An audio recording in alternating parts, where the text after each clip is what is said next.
இப்போ அமைந்திருக்கக்கூடிய அரசும் கூட்டணி கட்சிகளோட தயவால தான் ஆட்சி அமைச்சிருக்கு. அதுவும் நம்ம கூட சேர்ந்து வெற்றி பெற்றவர்களின் ஆதரவோடு தான் ஆட்சி அமைந்திருக்கு.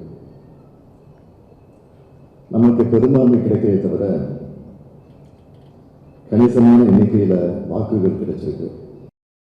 இப்படி ஆட்சியில் இருந்தவது தோற்ற போதெல்லாம் நாம் மிக குறைந்த இடங்களில் தான் வென்றிருக்கிறோம். இப்போ 59 இடங்களில் நாம் வெற்றி பெற்றிருக்கிறோம். ஆனால் கூட்டணி எண்ணிக்கையை சேர்த்து பார்த்தீங்கன்னா 73 இடங்கள். யாரும் யாரையும் குறை சொல்லாதீங்க. கழகத்தின் தலைவர் என்ற முறையில் நானே இந்த தோல்விக்கு பொறுப்பேற்றுக்கிறேன். இதுதான் நிதர்சனம். அதிமுக ஆட்கள் எப்படி நடந்துக்குவாங்கன்னு சொல்லவே தேவையில்லை. இந்த நிலைமையில் அடுத்து என்ன நடக்கும்னு உறுதியாக சொல்லவே முடியாது. நம்மை பொறுத்தவரை சட்டமன்றத்தில் முறையான திறமையான கட்சியாக நாம் செயல்படுறோம்.